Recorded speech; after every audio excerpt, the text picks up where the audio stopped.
Hi, y'all. Welcome back to the Substance of Choice Sobriety Podcast, where we talk about finding your substance in your life after you quit your substance of choice. As always, I'm your host, Tara, and we're in the middle of holiday season. I missed Thanksgiving. I was super busy at work. It was just crazy, but I'm here for Christmas. The holiday season. It is probably the most triggering time of the year for a lot of people who are sober. There's wine, there's cocktails, there's beers, there's events, there's parties, there's family gatherings, there's work parties. There's literally 1,000 parties and like holiday festive fun things all crammed into like 2 weeks, 3 weeks of the year. A lot of the time it can feel like overkill on the alcohol. We're supposed to be celebrating and be joyous and be merry and like we're supposed to be festive and fun, but if you're sober, if you're newly sober especially, it doesn't feel like fun. It feels like just pressure and triggers from literally every direction and angle of your life, and it can be extraordinarily overwhelming. I mean, in early sobriety, you are feeling your emotions for the first time. You are finding your boundaries for the first time. You're identifying who and what in your life is triggering and who is harmful. You're feeling so many things for the first time in many, many years. And there are so many temptations. There are so many people, places, and things that can bring up all of those old triggering feelings, or even, the desire to drink alcohol with the people at the places and doing all the things like you used to do in your drinking life. To put it lightly, the holidays can be very hard for us sober people. I mean, not even just for us sober people. The holidays can be hard for anyone in general and are hard for a lot of people in general. But when you are adding on the little cherry on top of trying to stay sober through all of the stress and all of the things, it can be very hard. To be honest with you, I missed drinking when I went into my first holidays sober. I got sober in September, so I was only sober for a total of 3 months before I had my first sober holidays, and I dove head in, and looking back, maybe that was not the best idea, but like I stayed sober through it, which is great. But my family's from Texas, and my family loves to drink their alcohol. I don't really remember a holiday season without alcohol, without all the people drinking. And as me and my cousins got older, then all my cousins started drinking, and it just became traditional. Alcohol is traditional in many, many, many families everywhere, especially during the holiday season. So I had a whole bag of mixed feelings, whether that be, I missed drinking, I felt FOMO, I felt like I was never going to connect with anyone ever again. I was sad that I couldn't participate in these things that I had waited so long to participate in as a little kid. And it just brought on like just this whole mixed feelings of shame and regret and remorse and anger and resentment for not being able to drink with everyone. The one thing about my family is there was this kind of like unspoken rule that like you could not drink unless you were 21 years old with everyone. And I got sober the September after my 21st birthday, so I actually never even got to make it to a holiday that I could drink at, which is kind of a blessing in disguise, even though I was like so sad and upset about it. For so many people, they don't get sober at 21 and their families let them drink before they're 21, and you spend your basically whole adult life drinking at all of these holiday things. And so by the time you do get sober, you've already established like this is what you do during the holidays. This is what happens. This is what we do. This is what we drink. These are just the things we do. And when you get sober, you have to completely rewrite the script of what do your holidays look like. Even though I never got to experience my drunken holidays with my family, I can pretty much visualize how it would go. Like all I'd have to do is like copy my drunken self from literally any situation I drank in and paste it into a holiday setting. And it would have been a lot of yelling, throwing things, being angry, saying inappropriate stuff. hoarding alcohol for myself, stealing from other people's beer cases so I could make sure that I could have enough in order to not have that panicky feeling.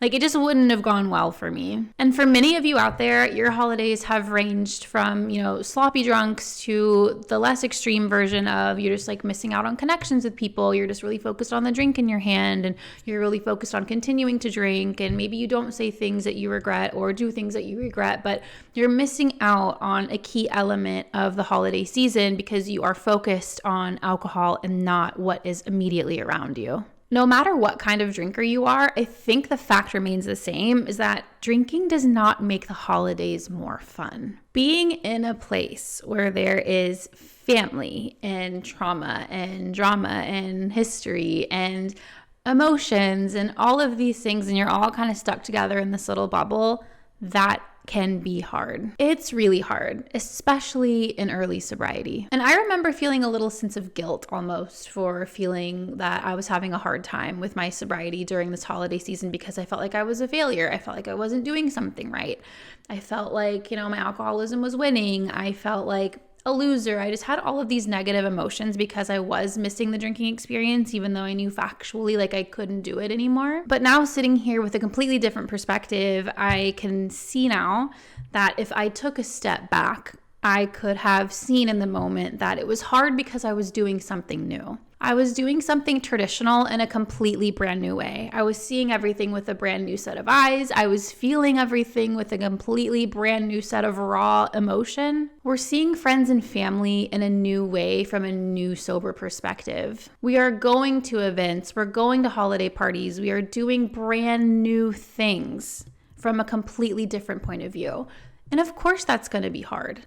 You don't have the crutch of alcohol anymore. You don't have that thing that gets you through, or what you think gets you through the days or the weeks or the nights. That can be especially difficult. You're having conversations with people in a sober way. You're trying to make connections in a sober way, and everyone else around you is drinking and you feel like you're the only one not drinking. And it's just there's a lot of emotion going on. There's just a lot going on. There's the feelings of FOMO. There's feelings of guilt. There's the feelings of resentment. There's the feelings of anxiety. There's all these feelings happening at once. And especially in early sobriety, it is overwhelming.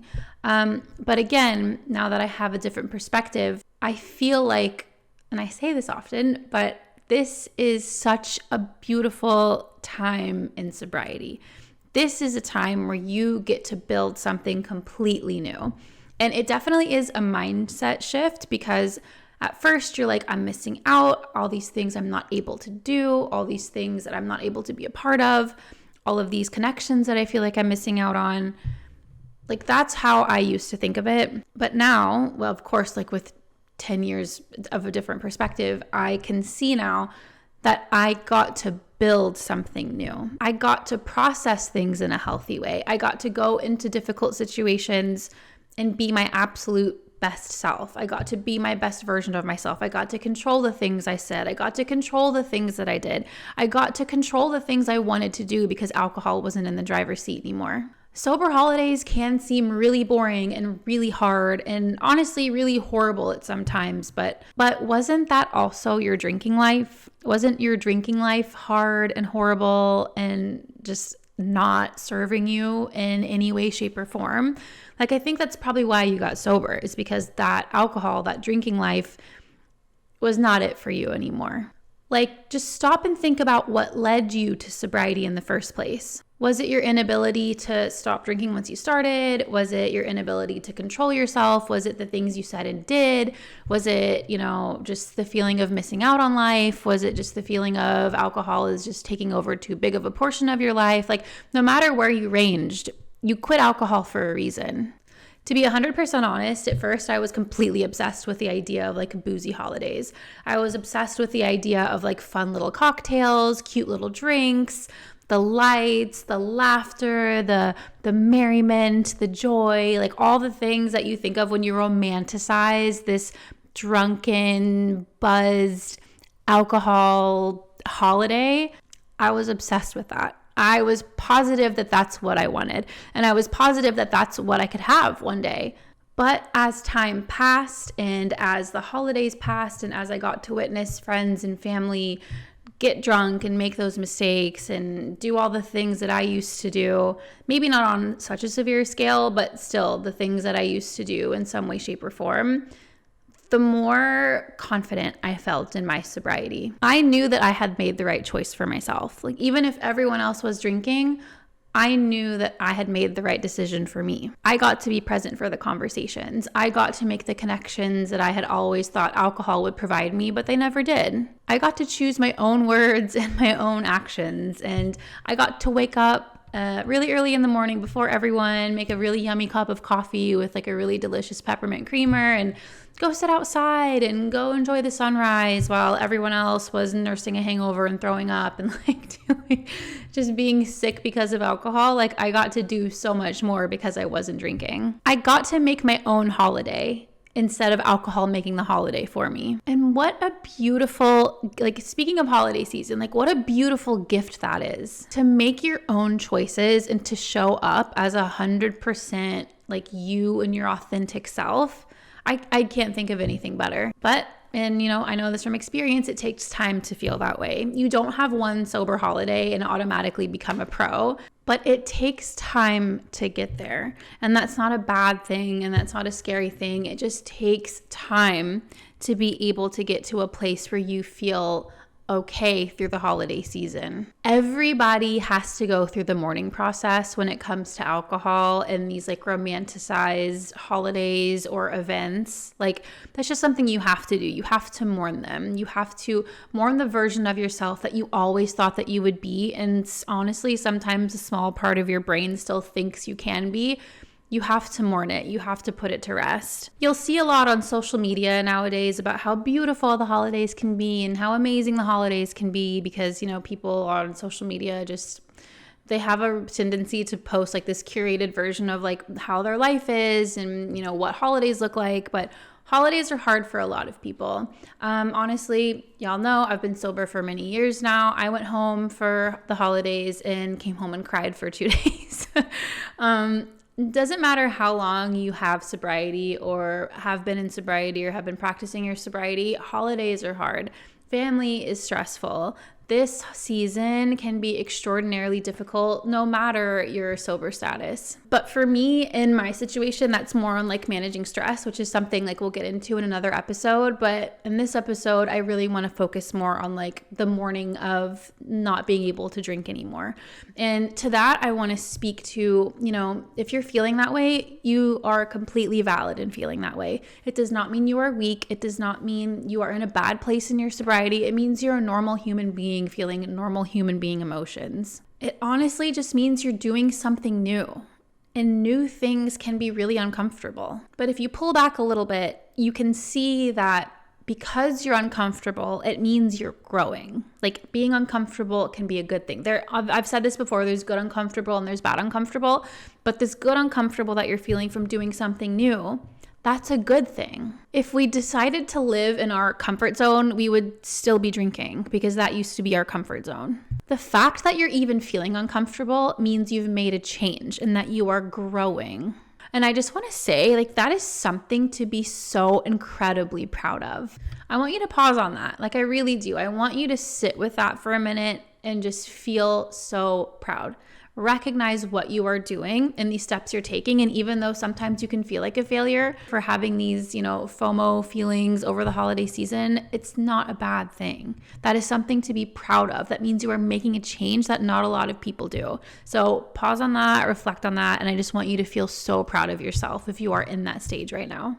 And unfortunately, there are no quick fixes when it comes to feeling more confident and feeling better in your sobriety. You really just have to practice. Sobriety is a practice. People think sobriety just means like quitting alcohol and that's it. But for me, sobriety is not that. Sobriety is a practice. It's an ongoing thing that you have to keep learning about. Just like anything else in life, like whether you practice being good at shuffling a deck of cards, or you, I don't know, or you practice making cookies, or like whatever you practice, we have to practice things in order to get better at them. And sobriety is no exception. You have to practice sobriety throughout all events, throughout all seasons, throughout every part of your life in order to start feeling more confident about it. Like I said, sober holidays are not just like, okay, I've done one sober holiday and now I'm a professional at it. Like, honestly, I know 2 people who relapsed over Thanksgiving, and it's heartbreaking and it's so sad, but like these things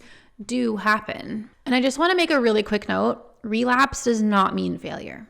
Relapse does not mean you have failed and that your sobriety is over and that you are ruined your whole life. I honestly think relapse, I'm not giving anyone permission to relapse, by the way. This is not me giving anyone permission to relapse, but I do feel that relapse is a really good tool once you're able to move away from it for your recovery and for sobriety. Because when you relapse, you find a new boundary.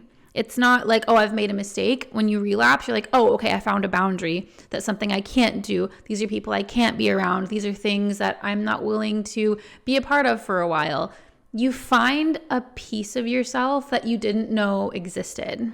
So although relapses can be extraordinarily dangerous and they can be very harmful, or they could just be kind of a little setback. It depends on, your drinking and where you are in your alcohol journey. But relapses can be an incredibly helpful part of your toolkit. And again, I'm not giving anyone permission to relapse, but if you do, definitely take it as a learning experience and not as like something to be miserable about or something to feel like you're a failure from. And another note, because honestly, of course, I love lists. I made a list of, 10 things that will help you during your sober holidays. But before we jump into the list for the end of the episode, I just want to say that tradition is not a reason to put yourself in danger. I don't care who will be mad at you, as long as there is a you to be mad at after the holiday season is over. That's really all that matters. I know it's hard. I know we hate to disappoint people. I know the people pleasers in us, can just go crazy over this, but please do not put yourself in a dangerous situation. Do not force yourself to do something to make other people around you comfortable. I promise you there will be a holiday season every year for the rest of your life, so you're definitely not going to miss out on anything by missing out on one. It's okay not to be ready. It is okay to take time and to pause and to say that you still need a little bit of growth before you engage in these situations with these people at these work events, doing all these things. It is okay to take some more time to grow. Christmas will be waiting for you next year and the next year and the year after that. And I promise you, if these people really truly care about you, they want your safety first and they want you to be your healthiest self first. And if they don't want that for you, then that's a different conversation that you need to think about. But these people will understand. The people who truly love and care about you will understand. But to set you up for success, I have made this list of 10 things that you can do over the holiday season that might make it a little bit easier for you. All right, number 1 is prepare. I want you to prepare not only mentally, but also physically. This might mean going to therapy. This might mean journaling. This might mean visualizing. This might mean planning an escape route. This might mean whatever it means to you. You need to think ahead of what's to come. You know your family. You know what's going to happen at these work parties. You know what's going to happen over, anything that you're going to. I want you to visually prepare and think ahead of what possible hardships lie ahead. Like, I don't mean sit and obsess over every possible little scenario, but again, your family, the things that you're going into. Build up confidence within yourself by coming up with a list of responses if people are going to ask certain things, or having a list of ways of de-escalating situations that might be escalated during this whole season. Literally practice your boundaries in the mirror. That's what I did. And it worked for me. The prep work is a really, really, really helpful tool during the holiday season. Don't go into a situation unprepared. Don't go home if you know it's going to be stressful and not have thought of, anything that you can respond with, or a way to get out, or, a way of de-escalating, or just a way of surviving in this space that might be really difficult for you. In my sobriety, there are people I used to avoid because I knew that I couldn't be around them. I would go to a situation and know okay, I can't be around this person. I don't want to look at this person. There wasn't a huge list of people, but there were certain things about certain people that I knew wouldn't be healthy for me within my first holiday. So I kind of It's like, I'm going to avoid you and kind of stick over here to the people that make me feel safe. Basically, just make a plan of who, what, when, where, why, what to say, and where to go. It's impossible to avoid all triggers. Like, you're not going to be able to walk into a situation and avoid everything that makes you feel bad. But if you plan ahead, you can really limit this for yourself. Number 2 is bring your own non-alcoholic options. I've noticed that people are so much less likely to offer you a drink if you already have something in your hand. And it also makes you feel really included. Like if you're sitting around with a bunch of people and they all have cute little cocktails in their hands or like cans or bottles or whatever, and if you have one in your hand also, it makes you feel like a part of the group. I think more so than holding a glass of water would do. I mean, for some people also, NA options can be triggering, so please limit that if that's something that you're not comfortable with. But feeling included by holding something in your hand or coming prepared makes a big difference. Number 3 is shorten your stay if necessary. I'm 10 years sober and I have shortened my holiday visits because they're hard. If you only have the mental capacity to see someone for a weekend, let it just be a weekend. If you only have the capacity to see them for one dinner in an evening, do that. Get a hotel or get an Airbnb. Like, you don't have to stay at these people's houses. You don't have to follow the tradition of what has been there year after year at all. You can completely break that mold. And number 4 is create new holiday traditions. You don't have to do what has been traditionally done your entire life. And for people who don't like the holiday season, make this the week or 2 weeks that you try something new every year. Go skydiving, like do something crazy, do whatever. It doesn't have to be holiday based. You can literally make a tradition and make future traditions in whatever way you want. My husband and I, for the past 10 years, have broken the mold, and we have had Christmas Eve, just the 2 of us. And even when family has protested, we decided to do a tradition because it was best for us, because it's what we wanted to do. We have, our little family unit, and maybe one day we'll have kids, and that's something we want to implement. We do the same thing every single year. I make a prime rib, creamed corn, creamed spinach, some kind of mashed potatoes, a horseradish whipped cream for the prime rib, some kind of salad, and then a key lime pie. It's the same every year, but it's like literally my favorite tradition ever. I wouldn't trade it for anything. And it's because I broke the molds, and I thoroughly enjoy the holidays 1,000 times more because I have some control over how I want it to look. And that's the beauty of sobriety. You can create whatever kind of life you want. And number 5 is talk to somebody about your holiday stress. Do not bottle it up. Take the time to talk to a friend or a trusted family member or someone in your life about the resentment you have, or the anger you have, or the fear you have, or the anxiety you have, like whatever emotions you're feeling, like the fantasies that are living in your head of how you think drinking at your holiday event will go.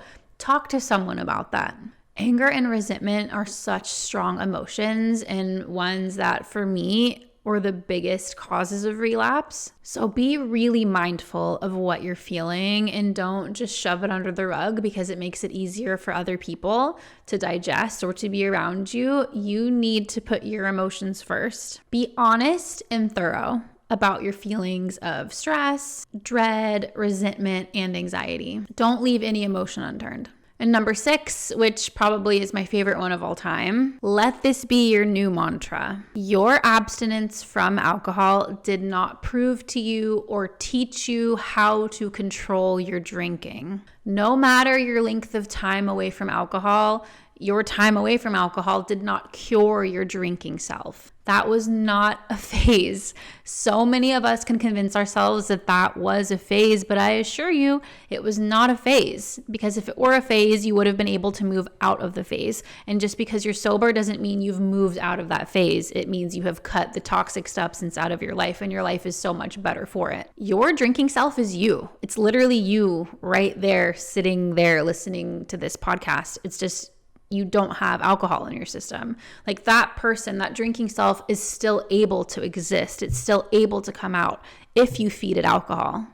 And number 7 is surround yourself with sober people, surround yourself with sober meetings, sober podcasts, Quit Lit, all these things that remind you of sobriety and that can make you feel reaffirmed in your own sobriety. I want you to have some sort of little sobriety toolkit whenever you go somewhere and be able to pick from it whenever you need something to digest. There's so many virtual AA meetings, or if you're not into AA, there's so many virtual, just sober-based meetings that you can attend, especially during the holiday season. You can even check in with your sober friends. Like, it doesn't have to be a meeting. It can just be interacting with people who are also sober to make you feel reaffirmed within your own sobriety. And number 8, this is another one of my favorites, and I've said it before, and I've been saying this one for years, but I'll keep saying it.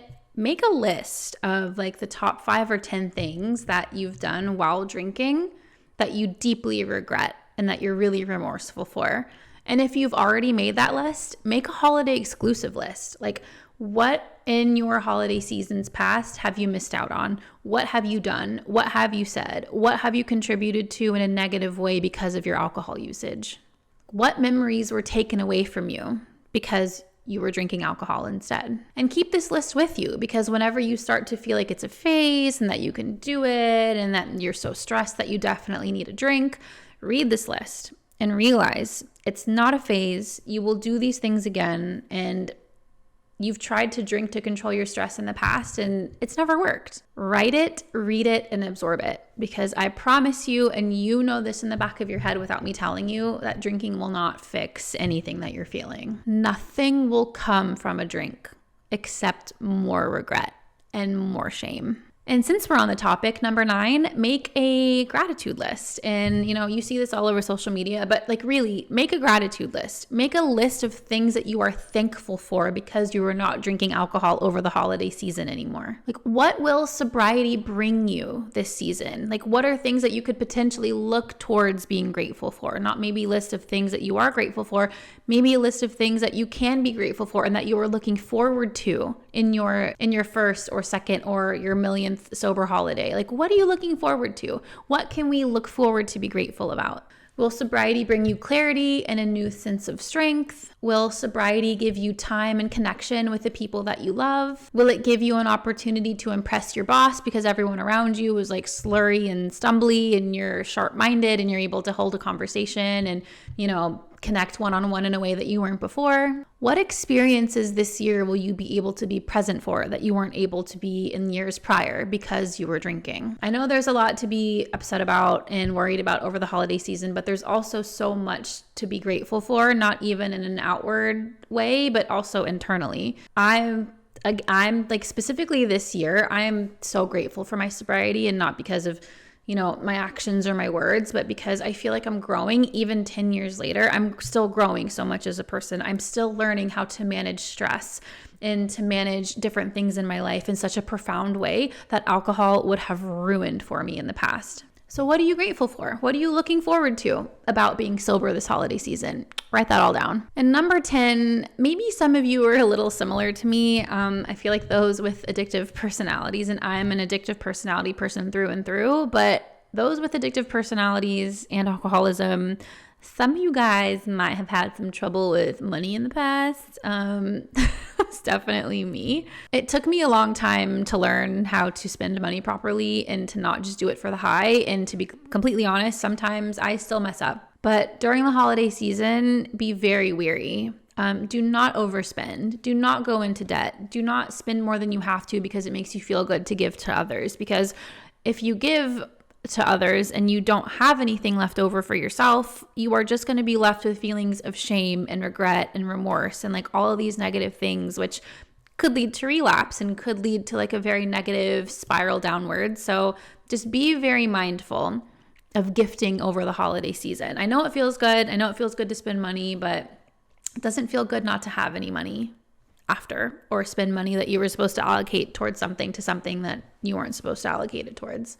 Holidays aren't about gifts. I feel like, yeah, of course they're not about gifts. They are about connections and friends and family and love and like all the good things. But you can plan around that. Like, if you can't afford to gift people actual presents this year, gift an experience. Like, gift one-on-one time with them. Do something. Take them out. It doesn't have to be a physical gift that you give someone. And a lot of people are like this. But for me, I would much rather have a one-on-one personal experience than like a gift. And so if they're a person actually worth keeping in your life, which I hope they are, they will not be upset that you don't have a physical gift to give them. And last but not least, number 11, it's a little bonus one, but remember to have fun over the holiday season. And honestly, in this episode, we've been talking about stress and triggers and like all the negative parts of the holiday season if you're sober, but there is so much fun to be had. The holidays are my favorite time of the year, and that is included with all the family stress and the trauma and the drama and like all the things that are negative.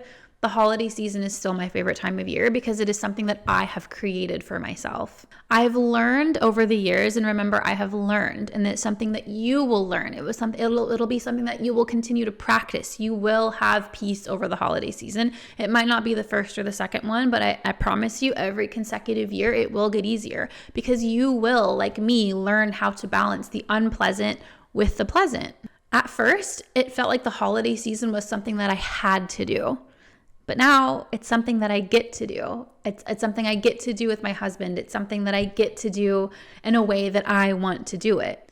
You get to create any kind of holiday season that you want. You get to have any experience that you want. You get to make the connections that you want and cut out the ones that you don't want. You get to break tradition and create the mold and to set the boundaries. You get to do all of these really beautiful things that will set you and your family and maybe your future family up for, beautiful holiday seasons to come. And that's a really exciting thing. Again, holidays are really stressful for me.